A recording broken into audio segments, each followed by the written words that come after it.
I've had many attempts at formal music education. I consider myself a self-taught pianist and drummer and guitarist and bass player. Piano is my main instrument. I went to Levine School of Music here in DC and studied with a great piano teacher there named Bob Sykes. Also studied with Ron Elliston at the University of Maryland, who was another amazing jazz pianist. And I went to Manhattan School of Music for college and studied with Fred Hirsch, who's a world-renowned jazz pianist. But it's the way my brain works lends itself more to slow and kind of oral learning and that really suits me the best. And sight reading isn't really my thing, and so I've had trouble taking things from the various teachers that I've studied under.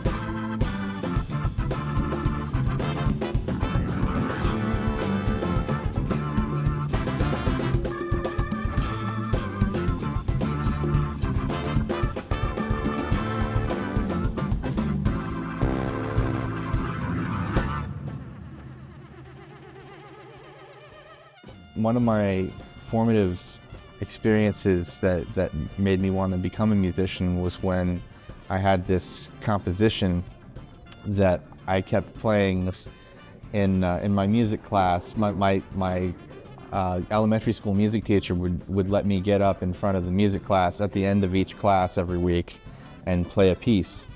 So I would play this piece, and she asked me what it was, and I told her I'd written it, but kind of just made it up, and I was perfecting it. So I did, with the help of my mom, I wrote this song out, and my music teacher, Joan Gregoric at Chevy Chase Elementary School, submitted it to the National Music Teachers Conference Young Composers competition, and I won. And I won a trip to New Orleans, where I got to play my song in New Orleans and just feel the vibe of that city.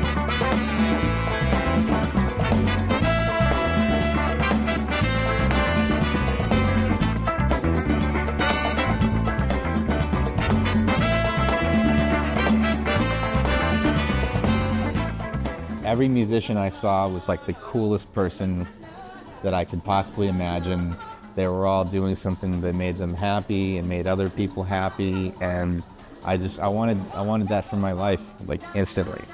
When I went there, as somebody who belonged there, because I belong there because I'm a musician. I'm here to play a song that I wrote, and it was just the best feeling ever. And I've been kind of trying to capture that feeling and recapture that feeling throughout my entire life.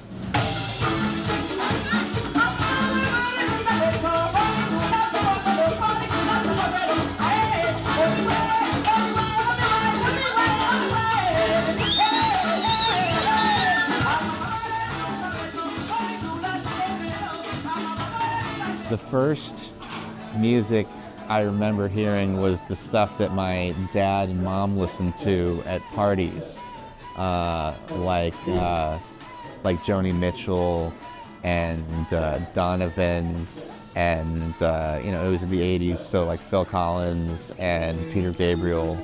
And then kind of after that, I started getting into classical music because my parents got me these tapes that were the life of a composer supplemented with the music of their careers.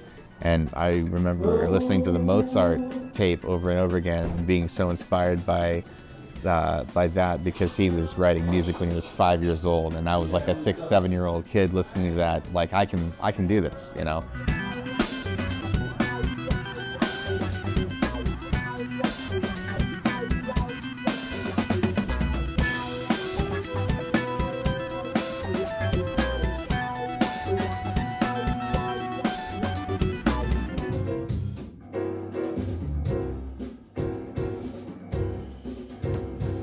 So it's 4 people on Mount Rushmore, right? Okay, so Louis Armstrong, Woody Guthrie,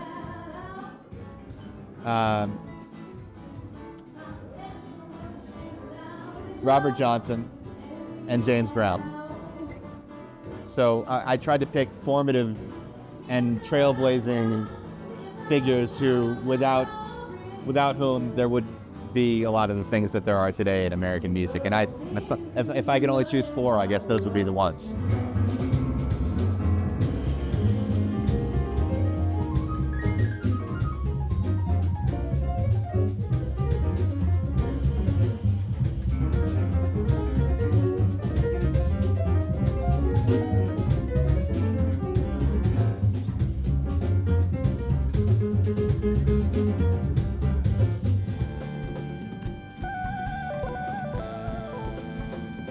I close my eyes a lot when I play, and partially just because I don't need to look at the keyboard a lot of the times, but also because it helps inspire my sense of melodic creation to see the various colors that are being produced by the sounds that are being created by the band at the time. So I see it as something that actually aids my creative idea flow.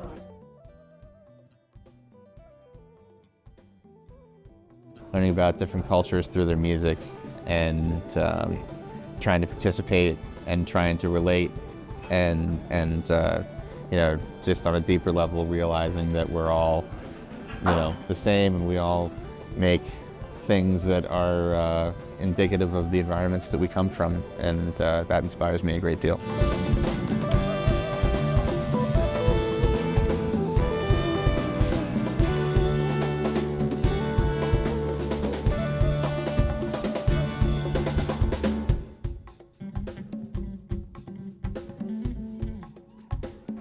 I think that my greatest accomplishment may be holding together a group of really talented players.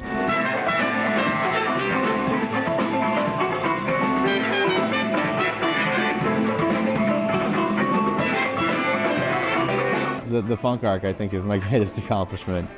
We've been doing this for 9 years, and it hasn't always been easy, and the cast of characters has evolved and changed, and people have come into the group and left.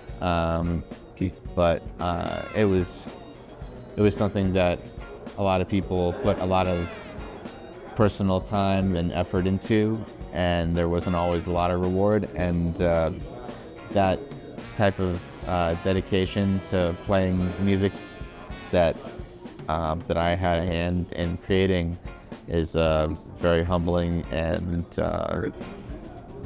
life-affirming experience. So I'm very thankful for that.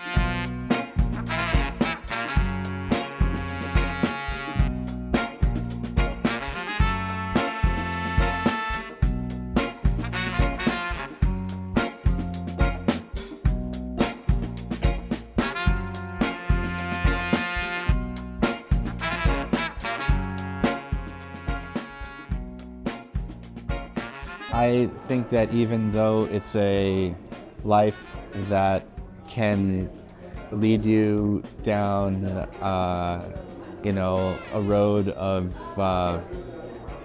not a lot of creature comforts, I don't make a lot of money,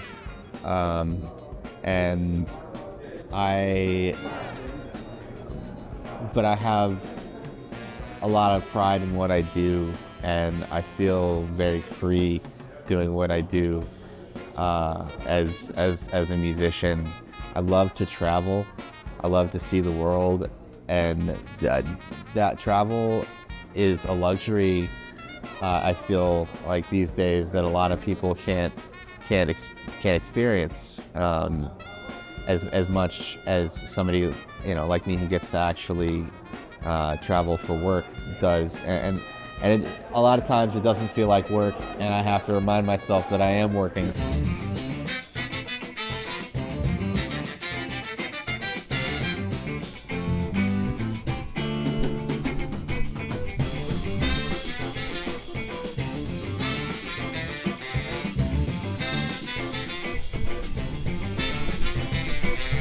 And I would encourage anybody who feels that they can,